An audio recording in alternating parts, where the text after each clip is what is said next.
many of you have ever signed any agreement or contract? Raise your hand. Alright. Well, Goldman says a verbal contract isn't worth the paper it's written on. And I agree with what he says. Today, I'll be telling you how I've dealt with contracts in my past, present, and future years. I would like to start with my past. When I was a kid in elementary school, I would get in lots of trouble. I would have to sign something called a detention slip, which would basically put you in, you would have to go into a room during recess to just sit there and stare out a window watching all the other little kids play recess. Who wants to skip recess as a little kid? Not me. I would sign it. I would not show up. What was the worst thing that could happen? I'd get another one. I wasn't gonna go to the next one. So now I'm gonna talk to you how I deal with contracts in my current year. Most of you are aware that when you get a phone, you sign a contract, right? Yeah, you sign a contract. Well, my last phone provider, which was AT&T, I'd get so many dropped calls. I was fed up with it. The only reason I was there was because I liked the iPhone, you know? Well, Verizon has one now too, but whatever. That's not the case. I decided to end my contract. Yeah, they said that I couldn't end the contract. I'm like, yeah, I can. It even states on the contract that if I end your phone service, I would be dealt with $150 penalty. I'll pay the penalty. I'm not gonna stay with a company that I would not like and drops my phone calls.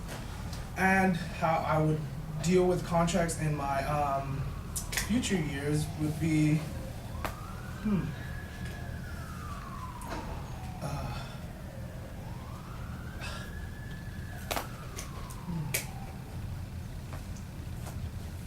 you can't avoid contracts in your future years because you probably get sent to jail, but you could find loopholes around your contracts, maybe get lawyers, be more smart about things and stuff like that, not have a kid attitude about it, and like, yeah, whatever, what's the worst that can happen? Yeah, the worst that can happen is you get sent to jail, but there's smart ways you can deal with it. So, what I would like to leave you all with is Goldman was right. A verbal contract is not worth the paper it's written on because you could always find loopholes around it. So next time you think about getting something, remember, there's loopholes around things, and you think. Thank you.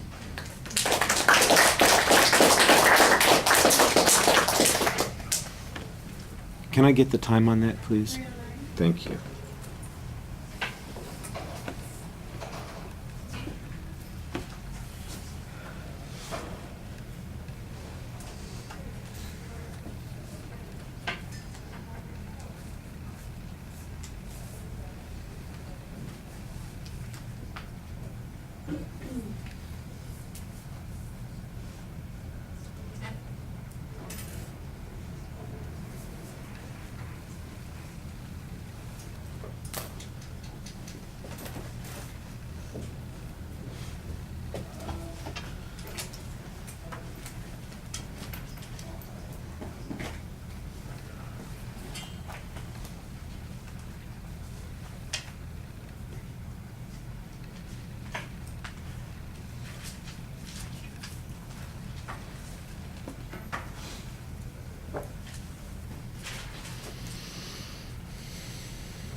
All right, you've got the survey as the attention device. I thought that you rushed a little bit through the quote itself, and you need to pause a little bit to remind us the point that you're trying to make. It really feels like you've got the idea, you've got the structure in your head, and if you don't get through that opening section, you're going to forget what you're doing, and you need to pace yourself a little bit, and I thought that was a problem at the beginning.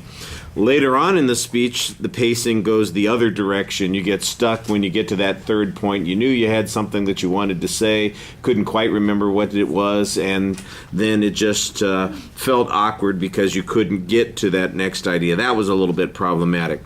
Transitions, the same sort of thing. You've got an organizational structure, you're following it, but it's very mechanical in nature, and so the transitions need to be a little bit smoother. Don't worry about it. You can fix this very easily. A little internal summary about what you just talked about, and then some explanation about why it's also applicable to another context or a more contemporary context, and you'd be fine on those sorts of things. It's mostly just a language thing on the transitions, and you have to work on smoothing those sorts of issues out. Like I said, the pacing was a little bit inconsistent. Look, you look up at us quite a bit. I'm not always sure that you're ever engaging the audience, but it doesn't really feel like you're avoiding us. It just seems like you're internalizing a lot of your thought and looking out at us. Once in a while you look down and engage, and I think that you want to be a little more consistent about that. I thought your posture looked relatively confident. The only anxiety issues that I saw as being problematic were the pacing issues that I mentioned. That was particularly on the third point. The exit was relatively satisfying, so you did a pretty good job. All right, thank you.